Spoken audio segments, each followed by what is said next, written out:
What's going on? What's going on, everybody? Everybody, you see what it is? Episode 66. Hey, episode 66. You see who I got here? I got the man. I got Tieresse Evans. I got a Orangeburg legend in the house. A Orangeburg moment legend. Yeah, man. What's going on? Hey, I was going to say that, man. People don't know, man. We're rooted way before Orangeburg. Way back. Well, we gonna give everybody a second to everybody come on in. And, hey, if you see it, hey guys, just don't sit in there. Make sure you hit that like and hit that share button. You guys see what we're doing here? We're getting the word out. There we go. I got you tagged in that thing. You guys see what we're doing here? All right, let's get that thing going. All right. Who is What's up, man? Yeah, man. Yeah, man. So Tieresse Evans is just a guy from Orangeburg, man. It's like, yeah, but just gotta take it back, man. Tieresse Evans, for those that don't know me, man, I'm from Orangeburg. Bowman as well. Obviously, me and Marvin go way back, even before our Orangeburg days, man. But yeah, man, from Orangeburg.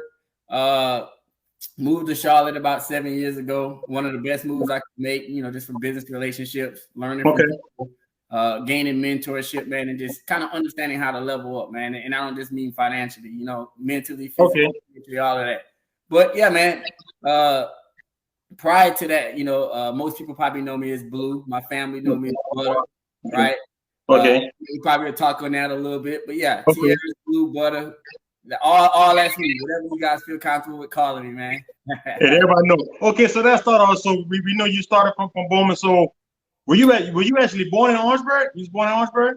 Yeah. So I was born in the Burg. Then we moved out to Bowman.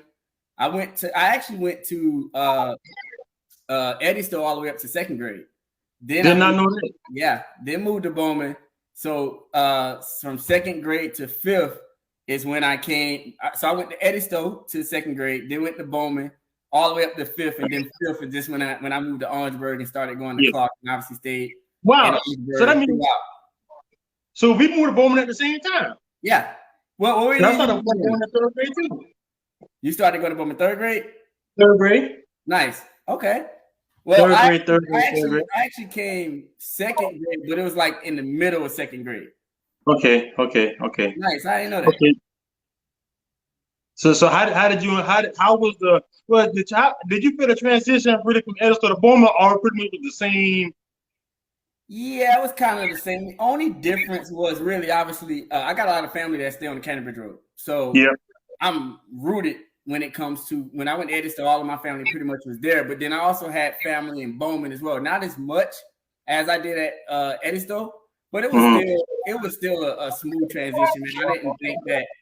I didn't think that one was that much drastically different than the other, right? And I had great experiences at both, right? As a kid, as long as it's outside, right, and you got friends to hang around and there's things to do, we're gonna make the best out of it. So I enjoyed both. Okay, yeah, you're definitely gonna do that. So let me tell y'all guys something. Hey guys, Tieresse being real modest. Let me tell you something, guys. When Tieresse was in elementary school, he was that guy then. All the little girls, all the people from Bowman can recognize it. Tieresse will come clean. Tell me he'll figure it down with whatever down. and they was on even back then. Okay, so it was crazy. So I moved to third grade. So you go to Bowman. So shout out to Terry. Yeah, shout him out. I'm sure he probably looking at this right now too. Oh, you know he is. He already said Papa gonna be turned in. So I also got to tell you, like I told Jazz, because now I'm starting to do, when somebody come on, I'm starting to do flyers to let everybody know. But I wasn't doing flyers before because a lot of people were reneged. Okay, yeah, exactly. But I must tell you, when I put the flyer out, the response was instant. That's dope. I'm gonna say the love was instant, so that go to show the imprint that you're not setting the bird. Yeah, for sure. So you're in elementary school. So if you had to describe yourself as a kid, how would you describe yourself, like as a kid? As a kid, man, just was that busybody, man, that wanted to hang out, right? Wanted to play sports. I think I was always kind of into wanting to get fly and all of that good stuff. But man, just like any other kid, right? Thinking I was going to grow up and make it to the NFL, NBA. Really, that's all I wanted to do, man. Go outside and play some sports. And that's about it, man. Regular kid stuff.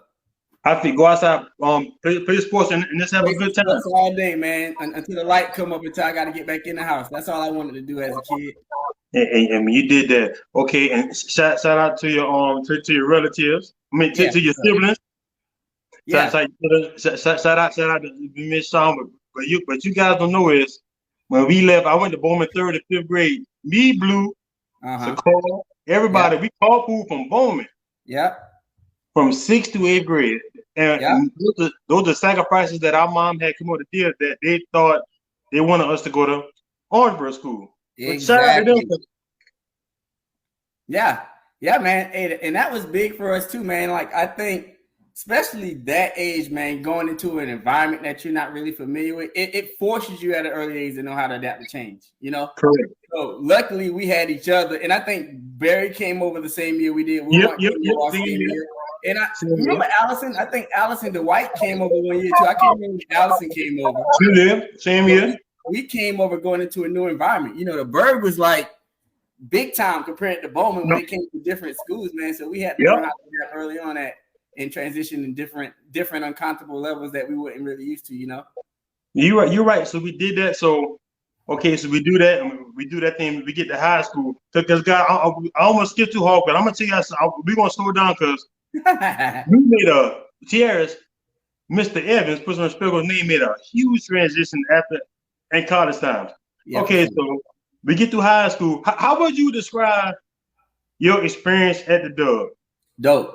Dope, man. I think, man, if you're from any other area around Orangeburg, right? No disrespect to Bowman, Eddystone, CC, whatever the surrounding school you went to, man, you had to do a year of experience at OW, man. It was, and I don't care if it was 9th, 10th, 11th, 12th grade, man, just because we kind of set trends when it came to, culture, whether it been getting flour, whether it been nice cars, whether it been people, hustling at an early age, whatever it was, sports, right? Yeah. We kind of was the mecca of all of that, right? So you was able to learn something from everybody, man. So I think the Dub was dope. I think, me and my friends, Lil Chris, we still talk about stuff from Orangeburg to this day, right? And so that can kind of let you know the impact that it had on all our lives, man. But it was dope. Just getting to meet everybody, obviously, and just growing up, right? Yeah. You can think that at the age we are now, right? You and I be doing this, 15 years later since we graduated high school, or some of the people you've been kicking with, you still got that bond and that relationship with. So that's kind of let you know, man, the imprint that OW had on all of us, man. So I don't got nothing to say about OW. Love it. I'm thinking about if we still have homecoming this year, still coming back down to that, man, just to relive some of those moments, And if it comes down, it's gonna be a movie. Let me tell you guys, y'all can't compete. The Bird Homecoming be a movie. I already know. I was hearing about it the last 2 years, so I'm like, I gotta make it this year. Oh, you need to make it. Okay, so you go to OW, graduate. Now this is one thing. So now, because me and Q left them out this, sorry, Quentin, some of you left them out this too. So you might have did good. So now, did you go after we finished high school? Did you go straight to state and did your 4 years straight, or there's a little gap in between? Nah. So I went to and a lot of people don't know this. Obviously, some of my homeboys. I went to Tech for 1 semester. Didn't really do nothing there. I think I got kicked out. Can't even remember. But then I transitioned to state. Then I started going to state. I actually got kicked out of state twice, right? And so it took me a while just going through. Hey, let's hold it right there. Okay. That's it right there. So okay, so now we're gonna focus on that fella right there. That's okay. Blue. That's not Tieresse. That's Blue right there.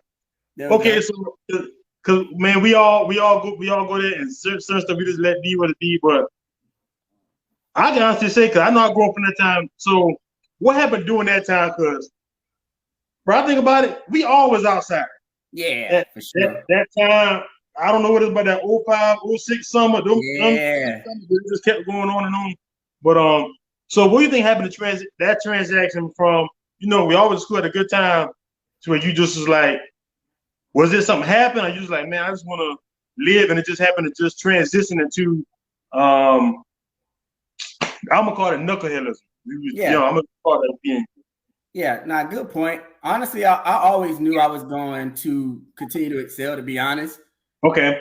But, just young, and I won't even necessarily say being influenced, But we come from I think around the time when we was going from that out of high school to really going into adultery, people look at you as, all right, man, that's Blue that used to get flour. That's EJ that them boys used to do in the third.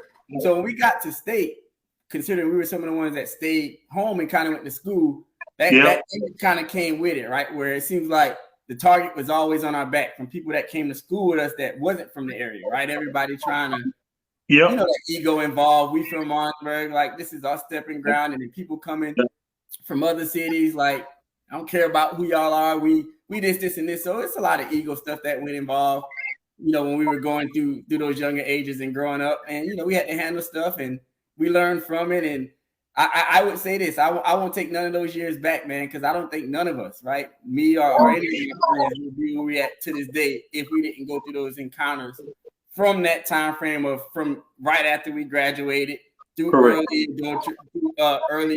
adulthood to obviously transitioning once people started to figure out what we want to do in life, man. So again, just young, this learning a lot of stuff through experience, man. But again, I think that really catapulted everybody to who we are today. Man, I definitely agree with you. Shout out little Chris to join in because it was a wild time. But like you said, though, what people don't realize is that being from a small, the Burg is one of the weirdest places. I told somebody, you go anywhere in the world, just about, especially if they went to HBCU, they know the Burg at. But even like you literally go anywhere in the United States, most people know about Orangeburg, whether it be from state, but most people state.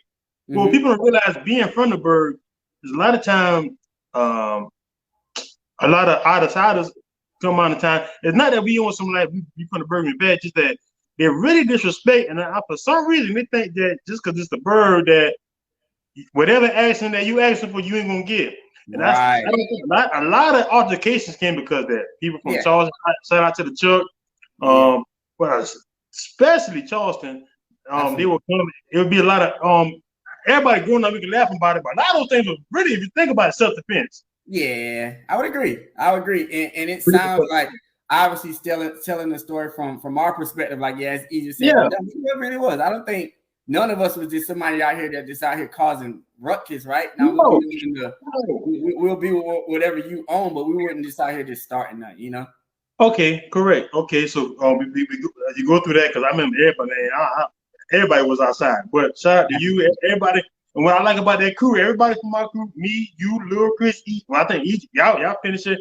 Everybody who I know from that time, whether we went back later, we all end up going back to school and getting some kind of form of education, and we all have turned to be some went away for a little bit, but everybody great men though. There you everybody go. Great men. Yeah, so, man, and I think that kind of goes back to what I was saying, man. We already knew. We always were tunnel vision. Obviously, we had things that knocked us off our path, but ultimately, we know we wanted to be successful, right? And at least whatever success meant to us, we wanted more. So, that's why we all continued to go on and do things. And, look where we at today. And we still, we still haven't hit the pinnacle where we're going to go. So, I would agree with you.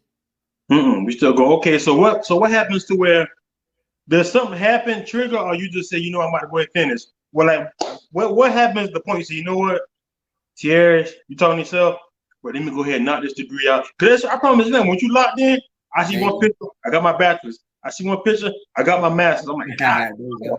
So what happened to when you're like, you know what, bro, I'm about to lock in. All right, what happened? Somebody talk to you, or you was like, I'm ready to lock in, just go ahead and knock this thing out?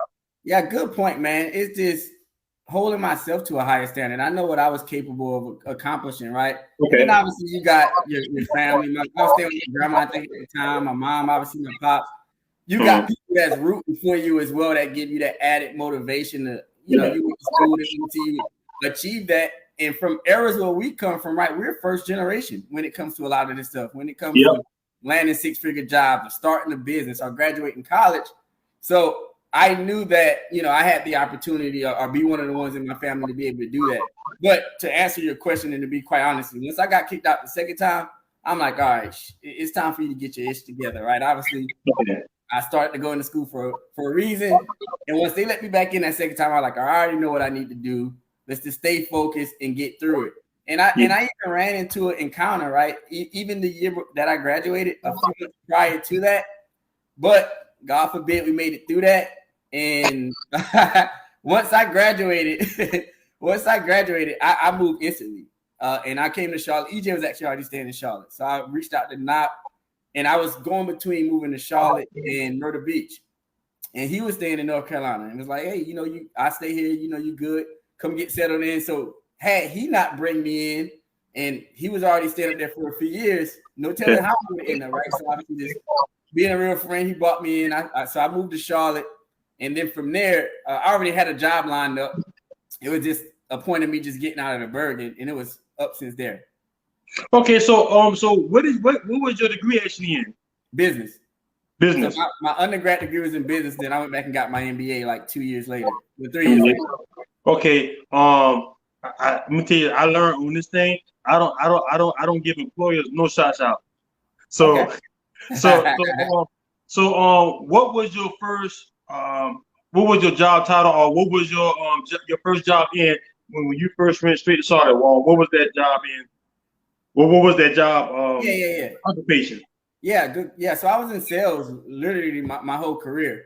But I started out. You remember that Sprint store in Orangeburg? Yeah. That was over there by IHOP. Yeah. I'm not sure if you ever came in there. So I worked there for a little bit as a rep, and did well. And at that time, that was a third-party Sprint store. Obviously, that's a little bit different from corporate, but it still is a part of the Sprint entity. So did well there in a store that opened up that I could actually run was in Huntersville, which is right outside of Charlotte. And at that time, I was just looking for anything to get out of Orangeburg. Right, anything that can get me out of Orangeburg, and obviously something that I can continue to learn it and go up a ladder, I'm going to take it. So that got me out of the burg. And then from there, I transitioned from there and went over to corporate, kind of worked my way up there. Then I transitioned to another company and just continued to work my way up the ladder, man. And then got into the software sales space. And currently, that's where I am. So currently, I'm a regional sales manager over the Carolinas in software sales. Then obviously, I do my business and stuff on the side as well. So. Okay. And so I got a question. So especially right now, all the HBCUs getting a lot of attention. Mm-hmm. Do you feel as though your experience at the HBCU help you and gives you the drive in corporate America? Absolutely. Like literally taking business classes to know how to interview, to know how to put on the suit, to know how to just have business acumen. Absolutely. I would say they had a huge indication because one, me being obviously Black, right? I knew I needed to know these things to put myself 1 foot closer, right? We're not getting those doors. So by me getting that knowledge when I was at State, that certainly helped me getting my attractive presence is looking good, right? Kind of helped me get into a lot of doors that I don't think I would have got into had I not got that experience. Absolutely. So I would definitely say going to HBCU played a huge part in that. Okay, so and I like something you said. I hope people realize it. When you took the first job in Huntersville, I didn't hear you say, you didn't say because I took it because of so much money. You said I took it for the opportunity. I had two opportunities: get out the bird, and also I took an opportunity where I saw I had room to grow inside that field. There you go. So at that point, what made you say focus? Because a lot of times you could be like, you know what? I'm gonna just bid on all the jobs, and whichever job pay the most money, I'm gonna tell you I don't care where it's at. What made you say, you know what? Let me just look beyond the right now and look for the opportunity versus the money. Yeah, so I'm always playing a long-term game. And I think I always had that mindset with understanding that, all right, here's where I need to be on at least my trajectory in 5 years or 10 years. So at that time, I wasn't concerned with making $50,000 a year. I'm looking for, all right, how 5 years down the line I could be at six figures, right? What steps are going to, who can I learn from? What's going to put me there, right? If I go and show that I'm loyal to an organization, they can see my growth. They can see that, I can add value to an organization. That's going to mean more than the initial income that they're going to give me on the front end. So I also going in. I always went in playing a long-term game in whatever it is that I'm going to do in regards to finances or anything that pertains to a level up. So I think having that mindset kind of helped me out early on. And then at that time, that was actually pretty decent money, considering, the cost of living for the Carolinas. But I just wanted the opportunity. And then the opportunity to continue to grow. And I think by me having that mindset kind of got me to where I am now. at the age that I am, being pretty comfortable in the field that I am. Okay, that's good. Okay, shout out to EJ for being a real thinker. Some people talk that stuff, but shout out to him for actually being one brother who actually Absolutely. open his own for real. It's like, yo, my dog, I got you. Yeah, for sure. Okay. So how long did you stay? A lot of people don't know that story, by the way. But what you say? A lot of people don't know that story, by the way. But that's what real friends supposed to do. So yeah. Shout out to EJ. Everybody, them guys go way back. Don't be some fresh guys some way back. Them two, shout out EJ. EJ always like in that share button too. Shout out to Class 05. Yeah, for sure. Shout out Class 05. Yeah, for sure. So how long did you stay at Sprint before? I know sometimes you got to come in that management to get the experience. How long did you stay at and not mean to say the name, your former employer before you went to the next employer for a better position? How long were you at?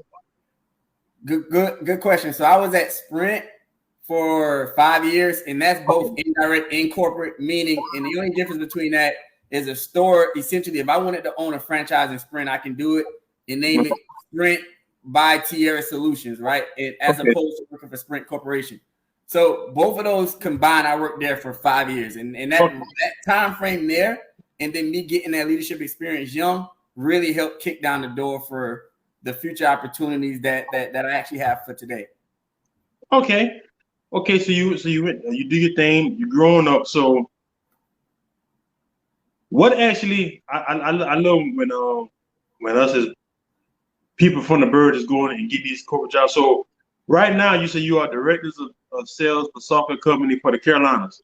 Yeah, so I oversee the Carolinas, and I work for a software company. That's correct. Okay, so pretty much sales is your niche. You find that sales is your thing, and you tell you something. You a salesman, bro. I'm pretty sure everybody on here be like, yeah, you definitely a salesman. Oh, yeah. So you thought your niche, and you said, I want to stick with this because I think this is gonna be my bread and butter right here. Yeah. Okay, so you do that, you find it out. Okay, so where did we go from? So obviously, we don't want people to pocket watch. Would you say that this is a very lucrative career? Yeah, absolutely. I think in sales, specifically pharmaceutical or software sales, is probably one of the best or top industries to be in from a financial standpoint. Okay. Out of all industries. Okay, well, I can believe it because I see him a lot. Yeah. Even for some of my place of employment now, from all the reps. You can tell what reps by what they're driving.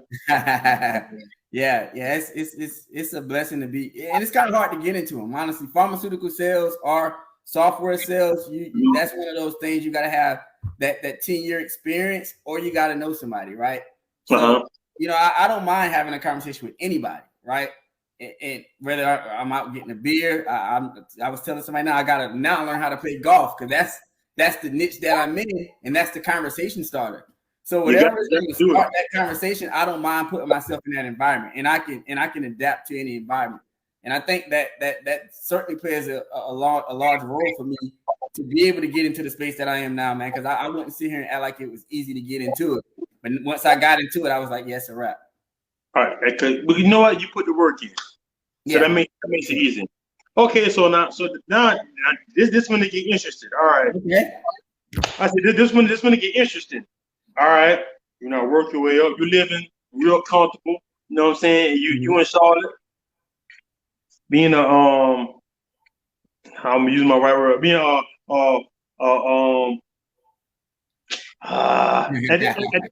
trying to tell what I said. Oh, at that time, you see, you was a bachelor at that time.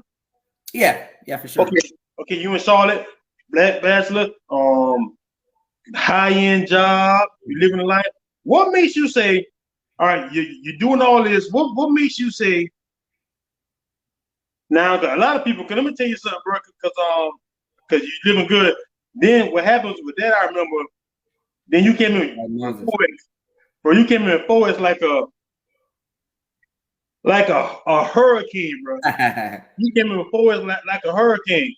So, and I know sometimes I know the way you think you don't get comfortable, but what makes you say, you know what? I know how I'm living good off my employer right now, and What makes you say, I want to get into Forex and I want to put everybody on? Yeah, well, good question, by the way. A few things. So early on, about 5 years ago, I tried to invest on my own in the foreign exchange market, and I lost buku amount of money. I won't even say the number that I lost, but I was doing pretty well for myself at the age to I understood the importance of investing. At that time, I didn't understand discipline or thinking long term. I was like the average person that think now, that think if they invest today, they're going to have $1 million tomorrow. So I had that mindset. This was like in 2016. And I lost some good money in like 6 months. In fact, I lost like $10,000, I think. So I'm like, I knew this was the way for me to really get to a level that I wanted to get to from a financial standpoint. But I needed mentorship and I needed tools. I couldn't just think I can go to YouTube and learn it for free. And which I was able to get some good information from that. But if I didn't have access to somebody that already had the documented results that I wanted, it was going to be difficult for me to get those results. So one of my partners, he actually went to school with me as well. Marcus Simon, shout out to Marcus as well. Marcus reached out to me like, I was kind of watching how you move. I think I have an opportunity that, I think I can help you, accelerate your money. And it was crazy that he reached out to me about that because in 2020, I was already investing long-term in regards to stocks, but I was already going to get back on investing in the foreign exchange money so I can be able to make money, whether it be me swing trading or just try to make a couple extra dollars on a day-to-day basis. So it makes sense. So a lot of people don't understand what's a turnkey, what's the definition of a turnkey business. And I think turnkey businesses is the best way to almost start any business nowadays, because if you have a turnkey business and it's a proven model to work, well, guess what? You're going to have less overhead because you're not putting money into renting out space. You're not putting money into employing people. You already have something that works. So there's no need to reinvent the wheel. So when he bought the opportunity to me, not only was it financially feasible for me to learn the skill set, I'm like, everybody should know this information. And you can ask anybody, right? Anybody that took advantage of the opportunity or that's continuing to take advantage of the opportunity. Not only was it worth it from you being able to learn how to really invest and really understand what's going on in the economy, but from a personal development standpoint. I say this statement all the time. Your income doesn't far exceed your personal development. And that's something that I'm huge on, right? I'm always reading. I'm always working out. I try my best to try to eat as clean as possible. I'm not going to say it like I do, but I feel like that statement is accurate. So when we join this community of really learning how to trade, it was allowing all of us to level up. So immediately I went to my homies like, look, I understand we're all doing okay. You might want to look into this, right? You might want to learn this skill set because everybody say that they don't want to work for a job, but we don't want to put in the work ethic or figure out a way that we don't have to go clock into a job. Correct. So I felt like this opportunity was a way for us to not only exploit having to work in corporate America, but it was a way to gain some additional income while we were working to whether it be retire in America early, start a business, or just get a supplemental income. So I reached out to some of my closest people, right? Jakia, Dante, Chris, everybody, right? And it just made sense. And they had the same mindset that I had, or some of the same goals, whether it been somebody wanting to graduate, whether it been somebody wanting to start a business and they wanted additional income. At this time, the pandemic was fresh, right? So people were losing jobs back and forth. The unemployment rate was crazy. So people wanted an additional income. And then for someone like myself, you can forecast like, all right, what if I lose my job? Right? Or what if this were to happen 5 years later? What skill set can I use at this time to make sure that I'll be straight regardless, right? So that I can make sure that my family is straight regardless. I like to enjoy myself. I like to travel. I like nice things. How can I uphold my lifestyle? And in order for me to do that, I knew that I needed to learn how to invest. So I think a lot of times when we talk about Forex investing, there's this stigma that you have to bring people on board or you have to recruit, right? And kind of going back to a turnkey business is the educational platform that we learn and continue to use to learn how to trade. We're learning from people that have documented results, right? So with this platform, by you giving someone else access, not only could you make a residual income or a passive income for yourself, but you can learn the skill set. And to me, that's way more important than a couple dollars by telling you to sign up. It means more to me to see Chris withdraw $10,000, or see Chris quit his job, or see Jakia start her business 2 years later than a sign-up game. So I think the perception of that was a little inaccurate when it came to so many people doing it when we were doing it. And we're still doing it, by the way. You might not see me talk about it that much because I'm at a space where I'm not going to force something on somebody. Obviously, I'm going to always learn how to trade, and I know the value that I can bring. But until you have the right mindset, I don't want you to think that you're doing me a service by you. No, I'm going to be straight regardless. If anything, I want you to understand what you can get from this opportunity from a personal development standpoint, and how you can really use this as a vehicle to get to where you want to be financially. Correct, man. I'm gonna tell you, I don't think. Do you understand the impact that you have with that Forex thing? Yeah, absolutely. I still get text messages to this day like, thank you, and it's not just for getting access to the whole community, right? Yeah. Imagine being a part of people that think like you, walk like you, talk like you, and then some that already have the documented results. So imagine now, most people, I think in the area where we at, you're striving to get a 6-figure job. Well, now you can see people that are making that a month, right? So now you know that the vision is clear that you can do it as well. So it opens up more to just the average person of thinking that, I only can make 6 figures from a job, when you're around people that's doing that on a monthly basis and you're getting into personal development with it as well. It helped change the mindset. Absolutely. Let me tell you when I know it big. Shout out to Q, shout out to Stormy, everybody involved with the Forex team. I didn't get involved with it, but shout out to them because I had my own things going on at that time. I had some finances tied up. Yeah. But we still was investing though. Yeah, I remember that's what I think. This one I know it hit big. Somebody who I know that's not from here at all. They're from another state. I got a question. Do you know this boy named Tieresse Evans that sell Forex? I said, that's awesome. I said, dang. I said, yeah, I know this. I don't want to mention he was a real person. I said, well, like somebody could say that they actually know him and it's just not nobody made up a character. Yeah. And I said, yeah, you know him.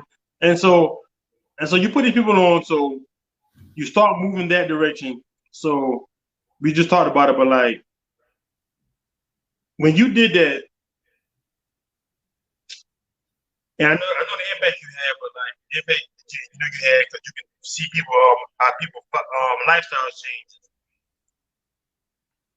Not credit for it, but doesn't give you like a sense of like I ain't had to give nobody no money, but I showed a lot of my friends and family.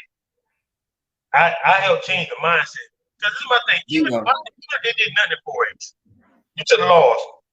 But your mindset had to shift. Anybody who got involved in it, you had to have a shifted mindset to even venture into it. And I think a lot of problems with our people be mindsets. There you go. They don't understand investing, and for them to believe in you enough to be like, okay, let me hear you talking about. Because a lot of times, some people don't see us as our growth. They don't see you as Terry. They see us Butter, Terry, and Sean. So, now I am Tieresse. Those are my family, but I am me. I am him. I am the man.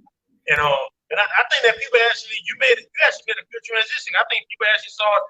But let me see what he was talking about. When you laid out the blueprint to them, they got it.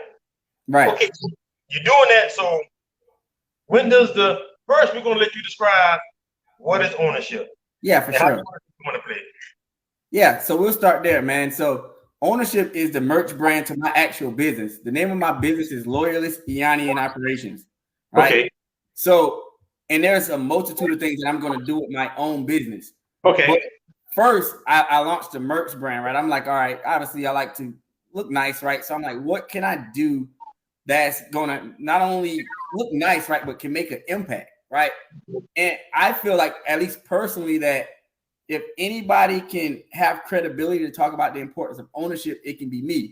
And the reason why I say that is I feel like the average person, right, at least what we're taught is to grow up, get an education, land a job, right? You may be lucky to land a 6-figure job if you continue to work your way up. Okay. Then retire at the age of 60, right? With hopefully you got some type of pension, 401k, retirement, whatever that case may be. Well, I was one that followed those footsteps. I went and got a degree. I went and got my second degree. I was fortunate enough to have a 6-figure salary job for years now, right? But guess what?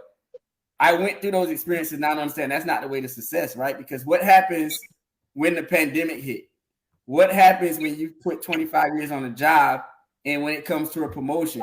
What happens when a company needs to downsize? What happens when companies go through mergers and acquisitions, right? All of these things put you at a financial liability because you can lose your job. Yeah. So what we thought was the true way to financial success, I realized, no, that's not the true steps to financial success. However, what we should be doing is using a percentage of that capital to invest in whatever we want, right? To be able to migrate out of corporate America. And again, I have nothing against corporate America. I'm still in corporate America to this day. But I feel like the blueprint of what we thought was financial success wasn't it, right? Because I know plenty of people that have moved up that ladder and you lose your job just like that. Soon as something unearthly happens, your job is gone, right? So I was like, I'm gonna shift the paradigm. I'm a at least be one of the people. I'm not gonna act like I was the only one talking about ownership, but let me also add to the importance of understanding the importance of investing in yourself, the importance of understanding, if Marvin want to start Marvin Sports in Life, then do it, right? If Chris and Dante and Real want to start Lit, then do it. As opposed to exactly, as opposed to feeling like we got to work for an organization that we don't own. So by me starting the merch brand was just a part of a starting block of what I want to do for my business. I got way more that I want to add under the umbrella. The next plan is getting the rental properties. That's number one, right? Having get some rental properties under my brand. Dump trucks could also be on there, but then just having a merch brand that represents everything. And I feel like now, and it's a good thing, right? I think Black businesses has a good spotlight on us right now, right? You have people like Chris Paul supporting it. You have Diddy. So you have people that are high in celebrity level that are really advocating for Black businesses as well. So I felt like ownership could resonate to other people as well, to be like, you know what? I have my own business. I think that's hot, right? I have my own podcast. I think that's hot. And it kind of gravitates to people. So that's what that concept came from. Okay. So I didn't know that, because so you're going to have all your entities under the umbrella of ownership. Under Loyalist Iani and Operations is the name of my business. Ownership is my merch brand. Oh, that's just the merch brand. Yeah. Okay. So Loyalist Iani and Operations is the name of my business, but L3O, which is my logo, stands for Learn, Evolve, Ownership. So all I did was took the ownership and I wanted to put a huge emphasis on ownership, and all I did was switch out the E to the 3 and made it. I wanted it to be like a bold statement, right? When you look at that, that's dope, right? That's own it. Like, I wanted it to represent something bigger than this, something that didn't make sense, right? So, and there's so many different reasons when it comes to ownership, right? We could talk about owning a business. We could talk about owning your mindset. We could talk about owning your thoughts. There's so many deviations of how we can go about the word. I think it's just so powerful. And then when you speak to so many people, like I could talk to somebody and they could be like, yeah, that resonated, or from a business standpoint, or man, that resonated. That makes sense, right? If I own my mindset, then I can go out here and do what I want. So I felt like it was powerful, right? And as I mentioned, I have a merch brand. I didn't want to come out here and be like, all right, we have some nice actual fashion brands. I think that's not only locally, but within the Southeast region. But I just wanted to just make a mark from a merch standpoint, but also have something that's going to add impact. And also some, if you on here, if you know Tieresse from Bowman or Elder Store or wherever from, y'all comments are the people in YouTube land. A lot of my YouTube audience is not my Orangeburg audience, and this podcast is available on all platforms. But for those who know, like I told Lit Crew, this dude been fly since forever. I cannot remember him not being fly. So I'm gonna with the shirt. See, I got a rule. I'm gonna support anybody from the bird, as long as the stuff looks good, presentable. Yeah, right. Look good. Sometimes I don't too much care about the messages, but I love the message of ownership. But I'm always going to support anybody from the bird. Absolutely. Unless I just don't support you. Yeah. And that's for whatever reason. But I'm gonna try to support everybody from the bird. But I like when the shirts came out, they were fly. And it said, because man, I tell you a perfect example. I had the ownership shirt on. I got the black on black ownership shirt. Yeah. I had the shirt on in Charlotte. Nice. Okay. Somebody asked me on, like, bro, what brand is that? I like, bro, man, this is my dog shirt. I said, you can find them on Facebook. but because right now, people, when you wear shirts with a statement, and to be honest, everybody who I see wear your shirt look like they're supposed to wear your shirt. Because when you say ownership, I think sometimes you wear it, you have to, obviously, they saw something in me to say, this guy looks like he's going to be a part of ownership. Because, like you said, that mindset change. Like you said, ownership of anything. Ownership of your mind. Yeah. Ownership changing anything. And I'm asking you a question. What I asked anybody who sell merch in the bird? Yeah, for sure. Do you feel as though, with the ownership brand, do you feel as though the bird shows support for your clothing line? Absolutely. In fact, not clothing line, merch. There you go. We gotta be specific. Yeah, absolutely. In fact, I think it's imperative if you're launching any type of merch brand, clothing brand, or whatever it is, that you got to touch your city first. So I think that by me getting the support from the hometown, that and you see somebody going out of town and they got on a shirt, to your point, right? You come into Charlotte with it on. That's how it gravitates to other areas, obviously outside of using social media as well. So I think absolutely Orangeburg got behind it 100%. And I think that's, a year and a half now, I'm really kind of doing my thing on the merch side. That's where it got to what it is today. I think that played a huge role. Absolutely. Man, that's great. You definitely can't beat that because, bro, the city's behind you. Like I told, that's how you know what kind of person you are when your own city watch with you and support you. Now you said something earlier that I found interesting. I wanted to double back on. Okay. You said you want to you're going to start playing golf. You caught that one. I caught that one. And I don't think sometimes people, because I do a little bit myself, and let me tell you something, guys. Don't let these chains fool you. Because we are who we are. Yeah. But I've had some, how can I put this? I had some friends, because a lot of times people don't realize that my friends are in a very, very different tax bracket than me. Mm-hmm. A very different tax bracket. But when they take me to these events and you get to talk to people, you never know. Because they see you hit the ball like, oh man, what do you do? Right. Oh, what you got going on? Because I got a guy like, well, I tell him about my recent employment. I have a guy right now, I told him I got a podcast. Mm-hmm. So there's a podcast. And sometimes we think our audience is one thing. But sometimes when these analytics don't lie, and you never know who your audience is. Right. But that golf course got me a whole different demographic, and it helped to think outside the box, people, because it's a different set of people. And this is the thing, people don't realize you can also enjoy yourself. When I go on that golf course, everybody got drinks on their coolers. Right. They all have cigars, but it's a different kind of time. And it's just networking. Yeah, for sure. That's what it is. It is networking, and it can lead you to places that you can only imagine. See, you walk through the doors, you already got it. You see, Tieresse, he already in the doors, and he making things happen. So guys, if you want to start something, have the ownership mindset, why can't you start it too? Just changing the mindset. And I like your mindset on investing, and you want to get in the rental properties. Oh yeah, that's coming for sure. Yeah, and I'll be honest. I'm not gonna act like I'm Tiger Woods. I actually suck at golf, right? But it don't matter. If I know I'm actually going to a tournament in like November, it's like one of the biggest tournaments in the Southeast. I'm just going for the access, right? Yep.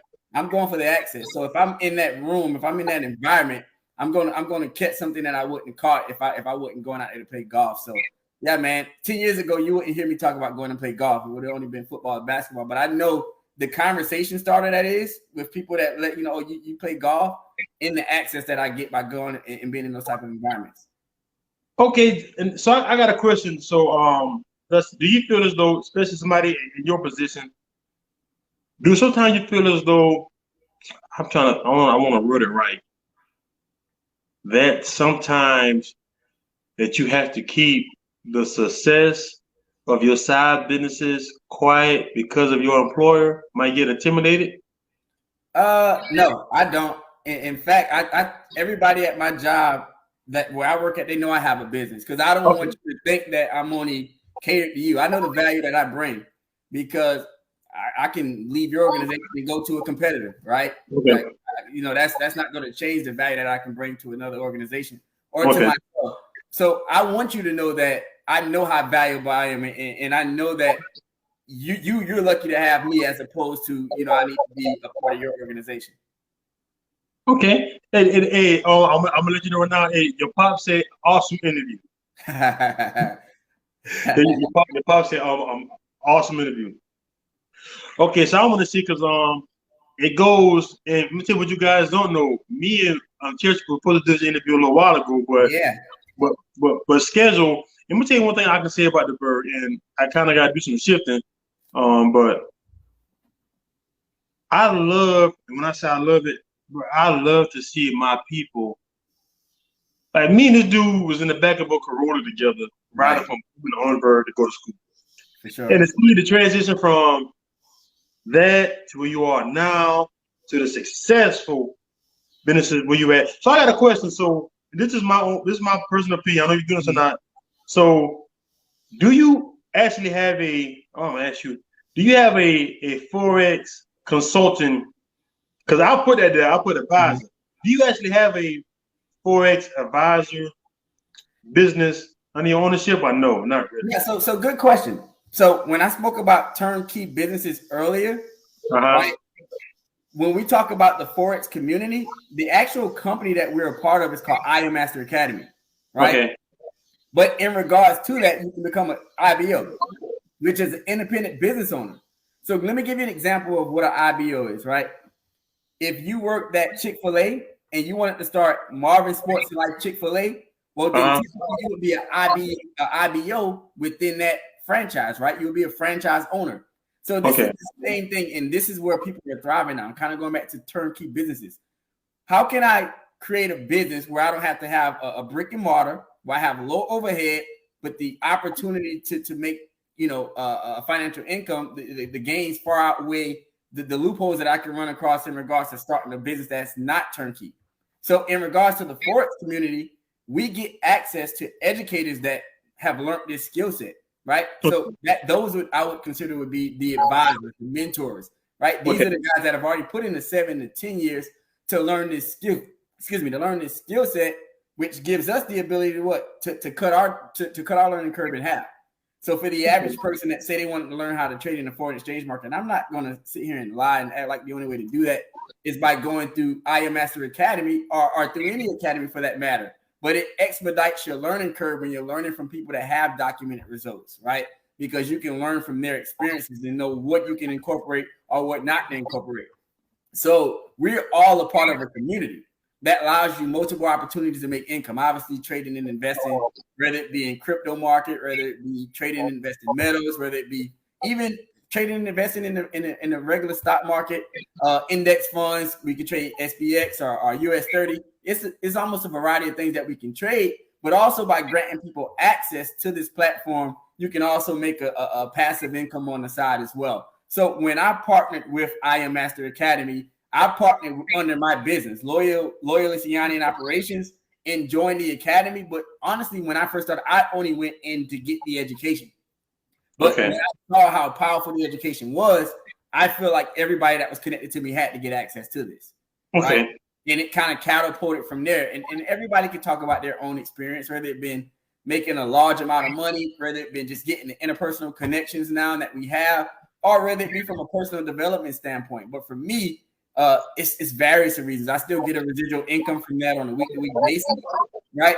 But that's the least of what I get the value from for this platform. The value that I get from this platform is knowing this skill set could allow me to retire in 5 years. Knowing this skill set can help me fund those rental properties that I'm talking about. Knowing this skill set can help me fund my own personal business. And then knowing this skill set can help change the whole surrounding of where we're from, man. The impact that you talked about earlier, right? That we've all got from this opportunity. So it means more to me than just, hey, Marvin, come join our Forex team. It's way deeper than that. Okay, and you definitely did that, because I tell anybody, when I started playing the stocks, matter of fact, me and my guy who had a podcast with, shout out to me, Shaw, we had a podcast together, and he's in the like stocks and options and stuff. We start off together. Okay. Man, and like you said, not having an education, man, we missed out on, if you quantify them now, I'm gonna just say tens of thousands of dollars. Right. For not having an education.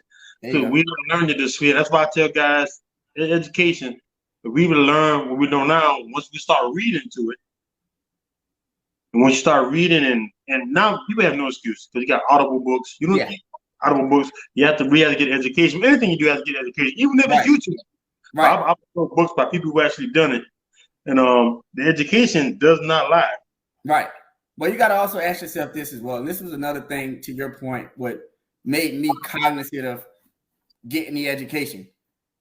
How was Bitcoin 10 years ago, right? 10 cents, and nobody that I was connected to knew that. Zero.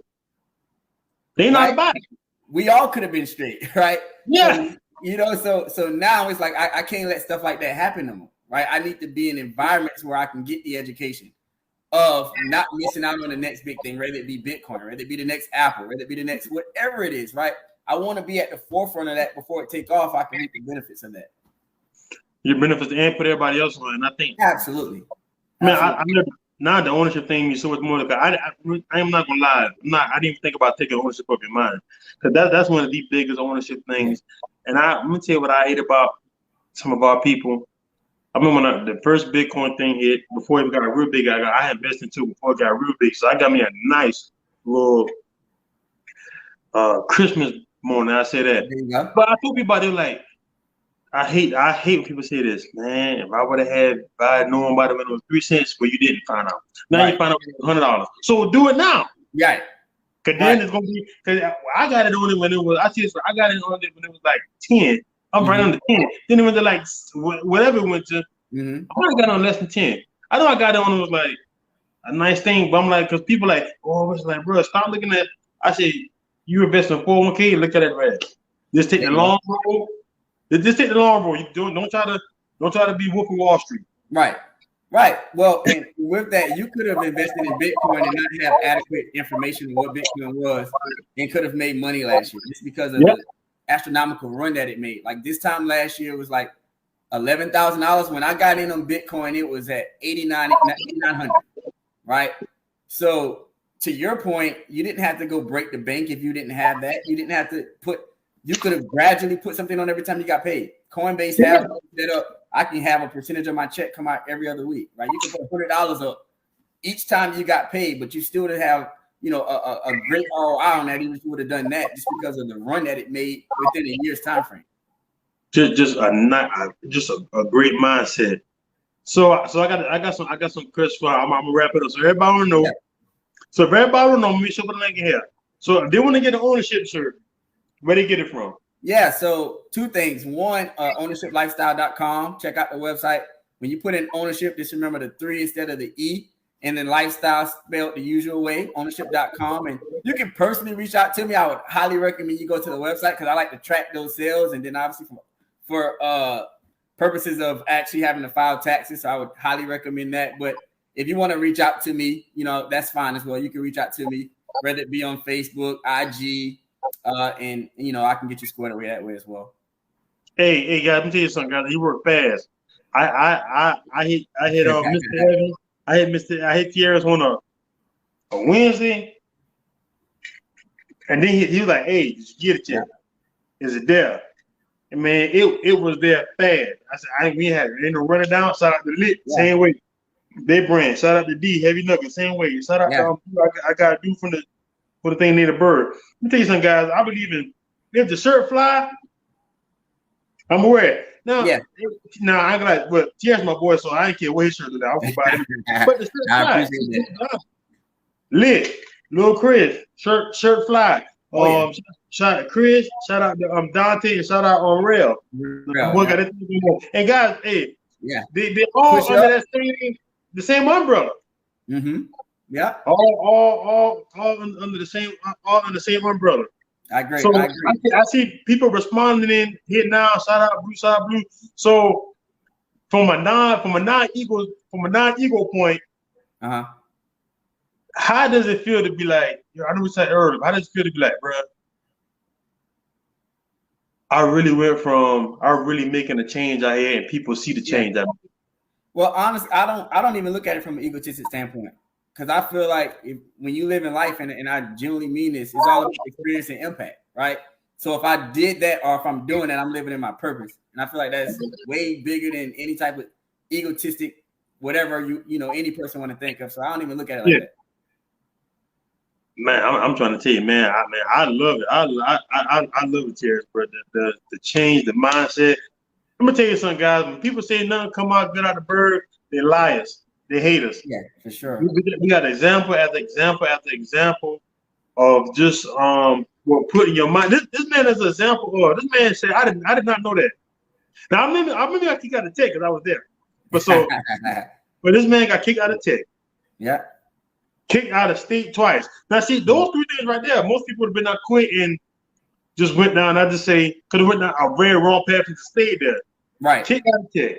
Kicked out of state twice. Went back. Still, because in order to go back, you got to talk to somebody and actually get back in. They ain't let you back in. Exactly. So the homeless shocked they let me back in the second time. They won't let you back in.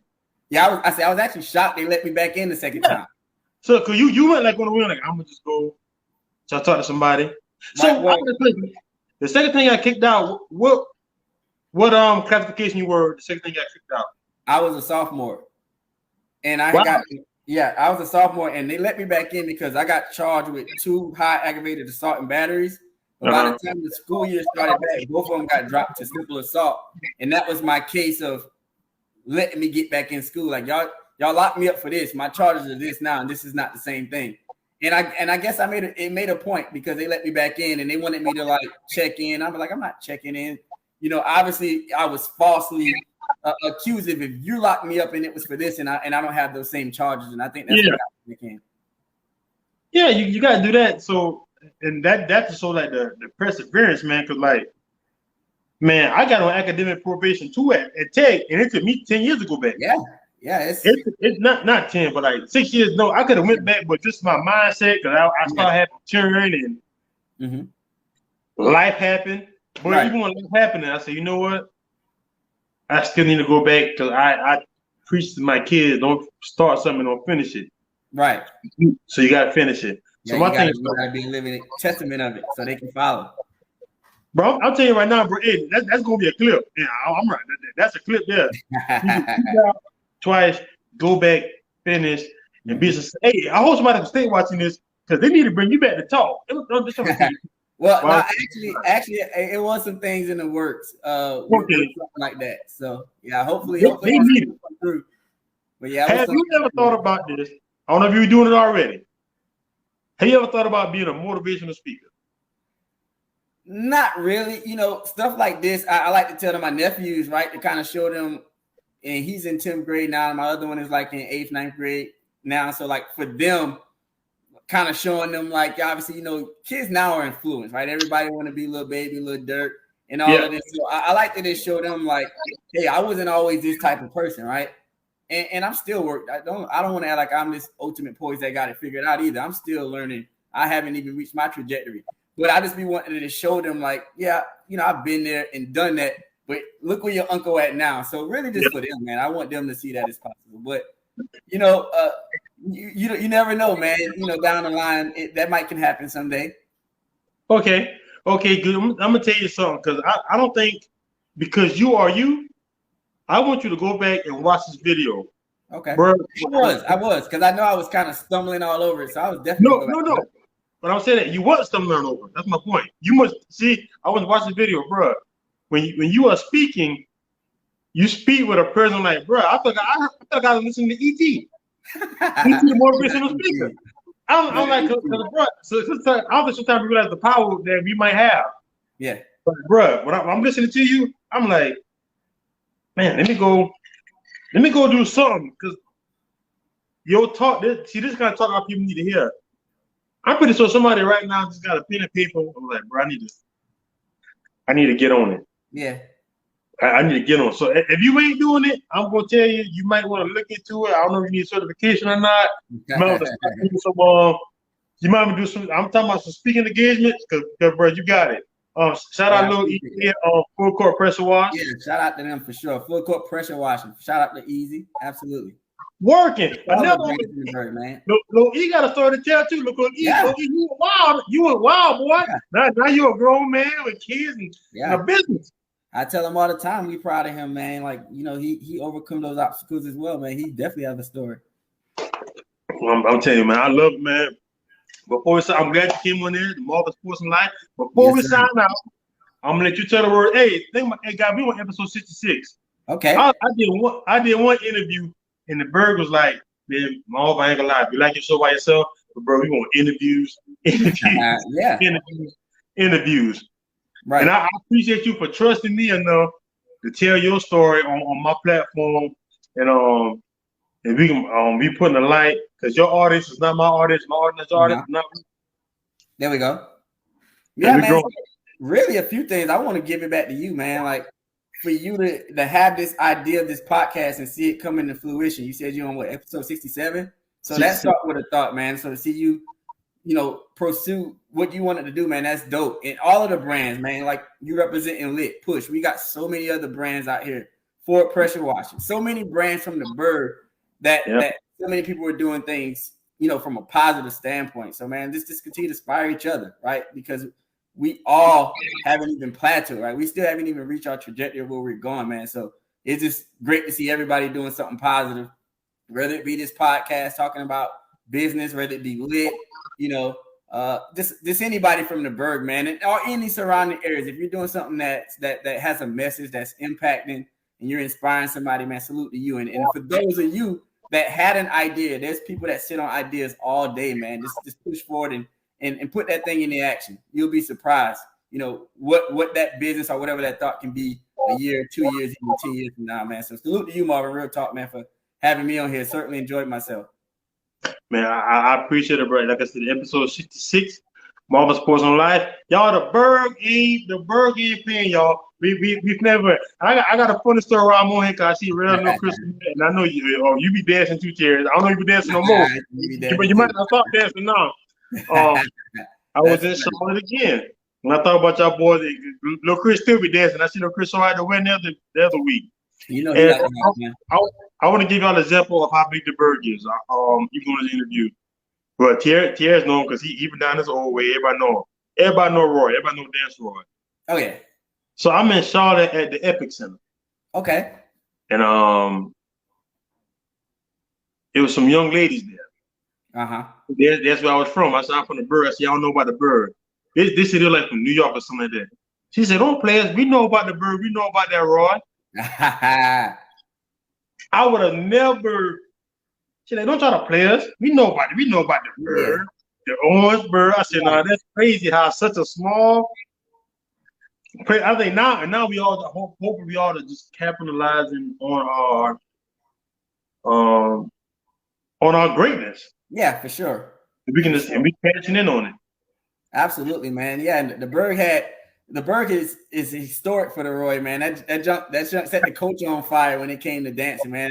When you see all these dances now, a lot of that stuff originated from around that time when the Air Roy came out, man. So I'm not surprised by that. Yeah, and shout out to Roy.